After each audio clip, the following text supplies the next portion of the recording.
Mi nombre es Marta Caballero Muñoz, ID 817924, estudiante de la Corporación Uniminuto en la carrera de Administración de Empresas.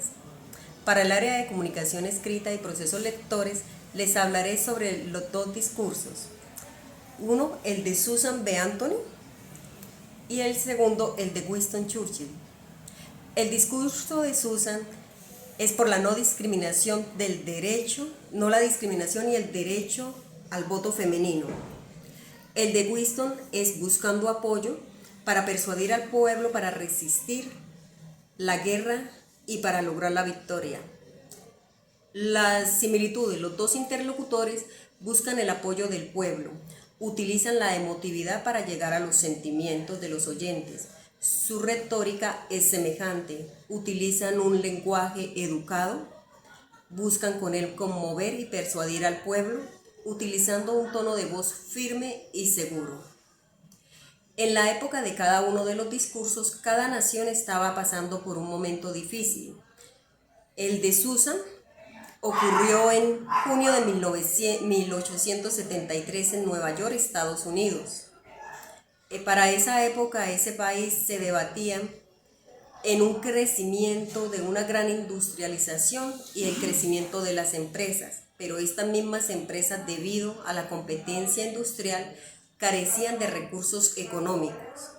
Por eso llegó a ellos la Gran Depresión que estaba azotando parte de Europa.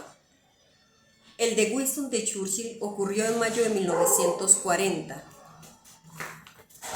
Para esa época, Alemania había derrotado a Francia. Los nazis habían conquistado gran parte de Europa. Existía la posibilidad de que la Alemania nazi hiciera una invasión al Reino Unido.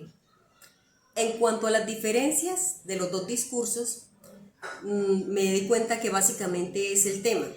El de Susan es atacar la discriminación de raza y la discriminación de sexo y exigir el derecho al voto femenino, que para esa época era totalmente ilegal en Estados Unidos. Ella utiliza la frase: fuimos nosotros, el pueblo, no nosotros los hombres blancos, sino nosotros, todos nosotros, los que hicimos la unión. En esta frase, ella realza que todos han aportado a la construcción de la democracia y la construcción de la sociedad estadounidense. Ella exige que todos, sean hombres o mujeres, tengan los mismos derechos, sin importar raza, credo, ni importar el sexo.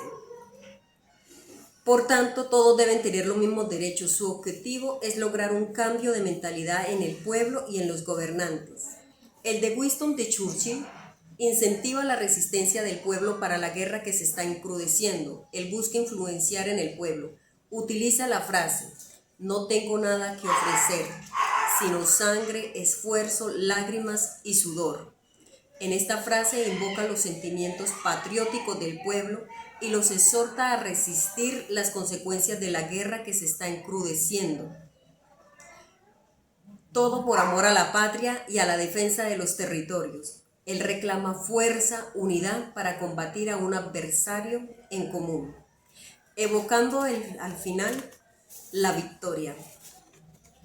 Como conclusión, tenemos que los dos interlocutores logran su objetivo, aunque a un largo plazo.